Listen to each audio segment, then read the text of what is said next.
Welcome students, फिर से आपका ऑनलाइन एजुकेशन की कक्षा में स्वागत है। आपका मैं इकोनॉमिक्स लेक्चरर राम प्रताप आपको आज करा रहा हूं 11वीं कक्षा के इकोनॉमिक्स का फर्स्ट पार्ट का छठा पार्ट, जिसका नाम है आंकड़ों का चित्र में प्रस्तुतिकरण। इससे पिछले में हमने आंकड़ों के प्रस्तुतिकरण पांचवें लेसन में जो पढ़ा था वो पाठ्य प्रस्तुतिकरण, दंड आरेख प्रस्तुतिकरण वो पढ़ा था।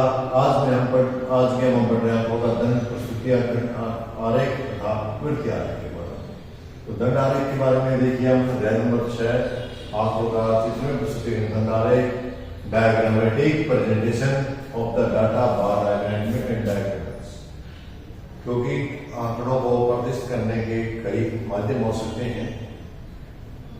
आंकड़ों को लिखित रूप में, आंकड़ों को चित्र के रूप में, आंकड़ों डायग्राम के रूप में, आंकड़ों को दंड आरेख के रूप में। तो आज हम बात करने वाले दंड आरेख और चित्र के बारे में।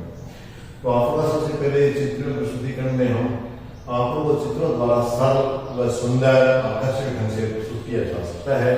चित्र प्रस्तुतिकरण के मुख्य रूप से 3 भागों में बांटा जा सकता है: ज्यामितिक रूप, दंड आरेख, वृत्तीय आरेख। आवर्ती चित्रण, आयतचित्र, बहुभुज, तोड़कर प्रजाति। और तीसरा है रेखीय ग्राफ, ग्राफ कहते हैं, तो श्रृंखला ग्राफ भी बोल देते हैं। फिर से एक बार आप ध्यान से देखें क्योंकि ये महत्वपूर्ण आपके लिए। पहला नंबर है जो आपका है ज्यामितीय रूप। ज्यामितीय रूप में जिसमें हमारे पढ़ेंगे दंड आरेख तथा वृत्तीय आरेख, जो आज का लेसन का हमारा टॉपिक है। दूसरा वृत्तीय आरेख, या आज के टॉपिक में नहीं पढ़ेंगे, बट आवर्ती चित्रण में हम पढ़ेंगे आयतचित्र, बहुभुज तथा त्वरण। ये हम आने वाले लेसनों में पढ़ेंगे, आने वाले पाठ में पढ़ेंगे। आज का हमारा बेसिक यही रहेगा। और इसमें त्वरण को औजाई भी बोल देते हैं। और इससे जो आगे हम पढ़ेंगे वो पढ़ेंगे रेखा ग्राफ अथवा कालिक श्रृंखला ग्राफ। इन सबको पढ़ने वाले हैं, बट आज का मेन मकसद हमारा ये है, तो इस पर हम चर्चा करते हैं। इस टाइम हम दंड आरेख, वृत्तीय आरेख पर विस्तार से करेंगे। दंड आरेख होता है बार डायग्राम, क्या होता है बार डायग्राम। दंड आरेख वह चित्र है जिसमें आंकड़ों को दंडों या आयतों के रूप में प्रकट किया जाता है। दंड तथा उसकी विशेषताएं। दंड का मतलब होता है बड़ा हुआ कोई, उसको में पढ़े दंड। दंड का मतलब होता है छड़ी, छड़ी के रूप में। तो आज इसके बारे में पढ़ने वाले हैं। तो सबसे पहले दंड से विपरीत है एक आयत या आयताकार आरेख से लिया जाता है। इसके द्वारा किसी चर के मूल्य को प्रकट होते हैं, जिसकी मुख्य विशेषता निम्नलिखित है। नंबर 1 दंड है। दंड का मतलब लंबा डंडा सा लंबा आयताकार कोई भी चित्रकारी। दंडों की लंबाई या ऊंचाई इसके मूल्य के अनुसार परिवर्तन आता रहता है। अर्थात लंबाई अधिक या कम हो सकती है, परंतु चौड़ाई एक जैसी रहती है। ये बात ध्यान देने वाली है कि विशेषताएं हैं जो इसकी दंड की विशेषता, उसमें ऊंचाई और लंबाई अधिक कम ज्यादा हो सकती है। ऊंचाई कम भी हो सकती है, जितना जिसका आंकड़ा उतना होगा कम ज्यादा हो सकता है, बट उनकी मोटाई है दंडों की वो हमेशा बराबर रहती है। जैसे की चौड़ाई है वो हमेशा बराबर होती है। ये दंड ऊर्ध्वाधर खड़े भी हो सकते हैं और पड़े भी हो सकते हैं, वर्टिकल भी हो सकते हैं और हॉरिजॉन्टल भी हो सकते हैं। क्योंकि खड़े हैं जो आज मैं आपको सिखा देता हूँ। जो मान लिया हमारे ये चित्र मान है कि दंड आरेख किस प्रकार भी हो सकते हैं।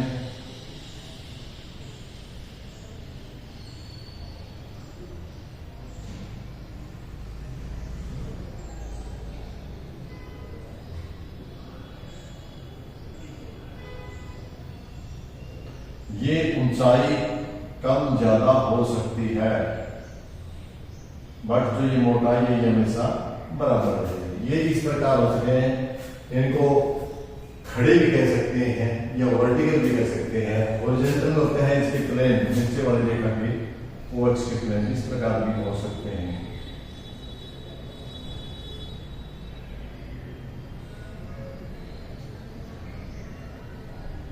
इस प्रकार भी हो सकते हैं। तो दोनों से हैं, ये कौन से हैं वर्टिकल, ये कौन से वर्टिकल जिनको क्षैतिज भी कह देते हैं, और ये कौन से आपके हॉरिजॉन्टल, हॉरिजॉन्टल या दोनों प्रकार के भी हो सकते हैं, परंतु ऊर्ध्वाधर दंड अधिक प्रचलित हैं, ज्यादातर हम यूज यही करते हैं, ये वाला यूज करते हैं ज्यादा, ठीक है। इसके बाद हम यह दंड आरेख एक दूसरे के समान दूरी पर बनाए जाते हैं, ये जो बीच की दूरी है ये भी बराबर, ये मोटे भी बराबर होते हैं सारे, उनके बीच की दूरी भी बराबर होती है, बट ऊंचाई कम ज्यादा होती है इस हिसाब से। सभी दंड आरेख एक जैसे आधार रेखा पर स्थित होने चाहिए, ये जो इसकी रेखा है ये नीचे वाला आधार रेखा ये सबकी एक होनी चाहिए, अलग अलग नहीं, एक के लिए बना दूसरे के नीचे बना दिया बना, सबकी रेखा एक होनी चाहिए। आगे चलते हैं, यदि आंकड़ों का कोई विशेष क्रम न हो तो उन्हें बढ़ते क्रम या घटते क्रम में प्रस्तुत करना लेना चाहिए सुविधा के लिए, ताकि जो आपका दंड आरेख है वो सुंदर बने। जिसको दंड आरेख को सुंदरता बनाने के लिए इन्हें रंग भी कर देना चाहिए, सुंदर बनाने के लिए रंगीन भी कर सकते हैं आपको, ताकि प्रभावित हो। दंड आरेख के प्रकार कौन कौन से हैं? दंड आरेख के मुख्य प्रकार निम्नलिखित हैं। नंबरिक समदंड आरेख, सिंपल बार डायग्राम। समदंड आरेख वे दंड आरेख है जो एक ही प्रकार के संख्यात्मक तथ्यों को, विभिन्न मूल्यों को दंडों के द्वारा प्रकट करते हैं। यह दंड आरेख केवल एक तथ्य से संबंधित आंकड़ों जैसे जन्म दर, मृत्यु दर, संख्या, आय, बिजली उत्पादन, विद्यार्थियों की शिक्षा आदि को प्रस्तुत करते हैं। जैसे बर्थ रेट यहाँ दिखाया हुआ है, आंकड़े नहीं दिखा पाएगा, कितना बढ़िया चित्र आप देखें सामने, बर्थ रेट के आंकड़े हैं।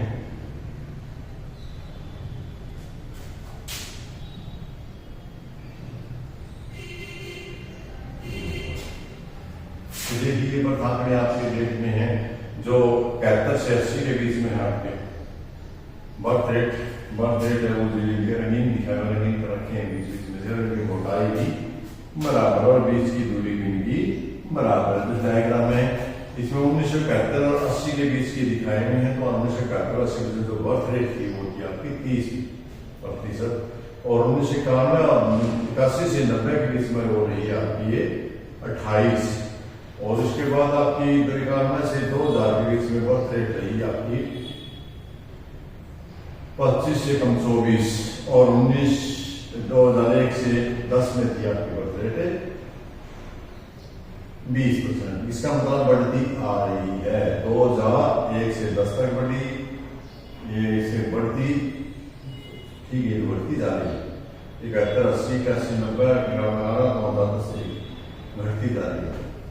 तो ये तो घट भी सकती है, बढ़ भी सकती है, कोई मायने नहीं देते। मैंने बात समझने वाले डायग्राम में एक सावधानी रखने वाली बात है कि जिनकी बीच की दूरी है, ये बीच की दूरी है, समान सी यहाँ पहली बार खास उतनी कितनी हो, बट फिर आगे दो दिन के बीच की दूरी बराबर, इनकी मोटाई भी बराबर होना चाहिए, उनसे कम ज्यादा ये आयचित्र हो सकते हैं, इनको आयचित्र भी कह सकते हैं, दंड आरेख भी कह सकते हैं।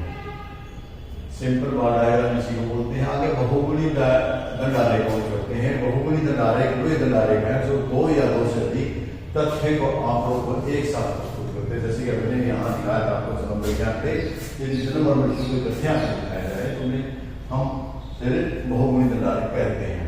इनका प्रयोग विभिन्न तथ्यों जैसे जन्म दर, मृत्यु दर की तुलना के लिए किया जाता है। प्रत्येक मूल्य को प्रस्तुत करने के लिए अलग अलग दंड आरेख बनाए जाते हैं। विभिन्न तथ्यों को संबंधित दंड आरेख को विभिन्न अंक करके भी दिखाया जा सकता है। चित्र में आवश्यक कर देना चाहिए कि कौन सा रंग इस दंड आरेख में आएगा। अभी हम आवश्यक डायग्राम दिखाने आपको, उसके हिसाब से आपको नजर आ जाएगा। देखिए जो मैं हम डायग्राम दिखा रहे हो, ये जन्म बर्थ के रेट के हमने आंकड़े पहले आपको पिछले चित्र में दिखाए थे, पूरे योगियों हैं, और उनके साथ साथ में 1971 मृत्यु दर आंकड़े भी लगा दिए हमने। 1981 से 90 के बीच में मृत्यु डेथ रेट उसको भी लिख दिया है, और 2000 के बीच में भी डेथ रेट है उसको हमने नोट कर दिया है। तो इस प्रकार से आप लोग देखिए, आप इकट्ठे दो आयतचित्र बन रहे हैं, यहाँ एक की बजाय दो आयतचित्र बने हुए। आपके एक आयतचित्र ये दर्शाता है, इसमें हमने नंबर दिया, संगीत में हमने इसमें नीला भर दिया है, यहाँ पे नीला ही होना चाहिए। यहाँ में डेथ रेट में लाल रंग भर दिया है, डेथ रेट में भी लाल होना चाहिए। समझ में आया आप सभी को? तो देखिए मेरे ख्याल में अच्छा था, ये बहुगुणी है, इसमें हम देखेंगे। आगे आपका है कि उपविभाजित दंड आरेख या अंतर्विभक्त दंड आरेख किसे कहते हैं? Subdivided bar diagram are the detent bar diagram. उपविभाजित दंड आरेख वह आरेख है जो किसी तथ्य की कुल मूल्य तथा उपविभाजन को प्रस्तुत करता है। इस प्रकार के चित्र में संपूर्ण मूल्य का एक दंड बना करके एक ही दंड बना करके उसका उपविभाजन कर दिया जाता है। दंड में विभिन्न भागों को अलग अलग दिखाने के लिए उसमें विभिन्न रंग भर दिए जाते हैं। प्रत्येक दंड आरेख के भागों को एक ही दंड में रखना चाहिए, इसे विविध दंड भी कह देते हैं।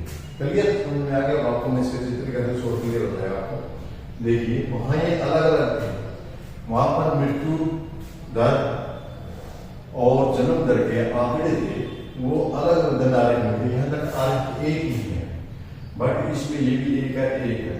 उनके दोनों का हमने ताप को ग्रेड से दिखाया हुआ, उस एक में यहाँ तक का ये है और नीचे जल को हमने नीले से दिखाया हुआ। तो पहले हम जल वाला लेंगे, दोनों को जोड़ देंगे। टोटल 46 लिया, प्लस इसमें ले हमने 46 लिया है और ये 64 लिया है, तो दोनों को जोड़ दिया आपका 110 हो गया आपका। इसी प्रकार इनका जोड़ देते हैं। तो इनमें से नीचे ले ले नीले रंग का जितना भी आपका परसेंटेज बनता है वो उसको ले ले। इस प्रकार आप इसको उपविभाजित कहते हैं, क्योंकि एक ही अलग अलग टुकड़े दंड आरेख का अलग अलग नहीं है। जैसा कि बहुगुणी में था वहां अलग अलग होता था, यहाँ उपविभाजित में एक ही दंड आरेख में अलग अलग बनाए जाते हैं। आगे प्रतिशत दंड आरेख प्रेजेंट परसेंटेज बार डायग्राम।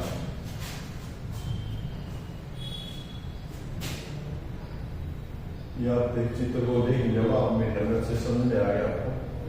आगे हम बात करते हैं प्रतिशत दंड आरेख परसेंटेज बार डायग्राम।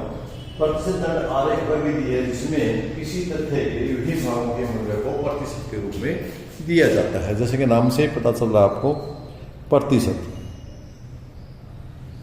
कुल मूल्य अर्थात दंड की लंबाई को 100 मान लिया जाता है। इसके बाद सभी मदों के मूल्य को प्रतिशत के रूप में बदल दिया जाता है, फिर संचयी प्रतिशत निकाल दिया जाता है। इसके पश्चात उचित मापदंड जैसे 1 सेंटीमीटर को 10% अनुसार 100% के बराबर ऊंचाई के साथ बनाकर संचयी प्रतिशतों के बराबर हिस्सों में बांट दिया जाता है।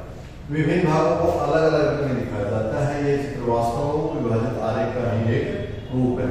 इसका प्रयोग तब किया जाता है जब दो प्रकार के आंकड़ों में बहुत अधिक ज्यादा अंतर हो। देखिए हम दिखा रहे हैं आपको डायग्राम,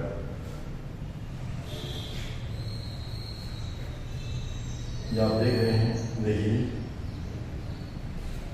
इसमें आप देख रहे हैं, बड़ा कर देता हूं, प्राथमिक द्वितीय क्षेत्र हमने ये बढ़ा दिया है और तीनों को संकेत के द्वारा प्राथमिक क्षेत्र द्वितीय क्षेत्र तृतीय क्षेत्र को दिखाया गया है, जिसमें प्राथमिक क्षेत्र तीनों को जोड़ दिया जाता है परसेंटेज में। यहाँ से देख तीनों का 100 है, क्योंकि प्राथमिक आंकड़ों को हमने परसेंटेज में द्वितीय को परसेंटेज में बदल दिया, तृतीय को परसेंटेज में बदल दिया, उनको जोड़ दिए। जब तीनों का परसेंट निकालेंगे तो तीनों का 100% आएगा। तो 2 सालों में आगे दे रखे हैं 2007 और 2007 और 8 और 9 के, इनको हमने डिवाइड किया था। इस प्रकार बनाए जाते हैं। पहले जो आंकड़े हमारे उनको परसेंटेज में से कर देते हैं, परसेंटेज से जो 100 है उनको डिवाइड करके इस प्रकार से बनाते हैं। ये आंकड़े हमेशा पूरे 100 तक आएंगे आपके, इस पर होने चाहिए, छोटे बड़े नहीं होंगे, ये कम ज्यादा हो सकते हैं इनके परसेंटेज। तो इसमें परसेंटेज बार डायग्राम देखा आपने। यहाँ पे वृत्तीय आरेख पाइप या सर्कुलेशन डायग्राम क्या होते हैं? वृत्तीय आरेख वह चित्र है जिसमें एक वृत्त को कई भागों में बांटा जाता है, ये वृत्तीय आरेख। चलो कोई बात नहीं। प्रस्तुत किया प्रतिशत के रूप में सापेक्ष मूल्य में प्रस्तुत किया जाता है। सबसे पहले किसी श्रृंखला के निरपेक्ष मूल्य को प्रतिशत मूल्य में बदला जाता है, ठीक है। क्योंकि प्रत्येक वृत्त के कोण का योग 360 डिग्री होता है, इसलिए हम सापेक्ष मूल्य को प्रतिशत में चेंज करेंगे, प्रतिशत कोण के रूप में प्रस्तुत करते हैं। तीसरा काम होता है किसी आंकड़ों से संबंधित विभिन्न मूल्य को 360 डिग्री अंश के विभिन्न भागों को प्रस्तुत किया जाता है और प्रत्येक भाग का अंश निकालने के लिए उसको हम मूल्यों को जो हमने प्रतिशत में मूल्य निकाले हैं उन मूल्यों को हम जिस हिसाब से भाग देंगे, सॉरी गुणा करके 100 से भाग देंगे जो हमने प्रतिशत में मूल्य, तो उससे हमारा डिग्री निकले। इसके बाद हम प्रत्येक मूल्य को वृत्त में घड़ी की सुइयों के हिसाब के अनुसार प्रकट करते जाएंगे। इसका एक चित्र हम दिखा रहे हैं आपको। शुद्ध घरेलू उत्पाद के भी क्षेत्रों का योगदान। ये आप देख रहे हैं जो हमने निकाला है, पहले प्रतिशत निकाला, प्रतिशत को डिग्री में चेंज किया। सबसे पहले हम इसको यहाँ दिखाया हमने इसका घड़ी की पहले ये हमने ये रेखा ली और इस रेखा पर हमने 18.5 डिग्री का कोण आया था। इसमें प्राथमिक डिग्री किया, द्वितीय क्षेत्र का 13.5 आया, फिर इस रेखा को आधार मानकर इसमें बना लिया। फिर हमारा यहाँ तक कोण आया, फिर तृतीय क्षेत्र यातायात का 17.5 था, वितौर बीमा का मारा, वितौर बीमा का मारा 17.5 है, इसको आधार मानकर इस पे कर दिया। फिर हमारा यातायात को 28.8 है, इसको कर दिया। इस प्रकार ये बनाया गया पाई या सड़क उल्टाया गया। बाकी इसके लिए हम अभ्यास में अलग से वीडियो बनाकर दिखाएंगे। तो मेरे ख्याल में मोटा मोटा सा आपको काफी समझ में आ गया होगा। यदि हमने बारीक किसी से बोलना कि ये बहुत ज्यादा लंबी वीडियो हो जाएगी, हम नेक्स्ट कोई और किसी दिन वीडियो बनाएंगे, उसमें आपको इसके न्यूमेरिकल क्वेश्चन आपको भी करके दिखाएंगे। धन्यवाद, थैंक यू।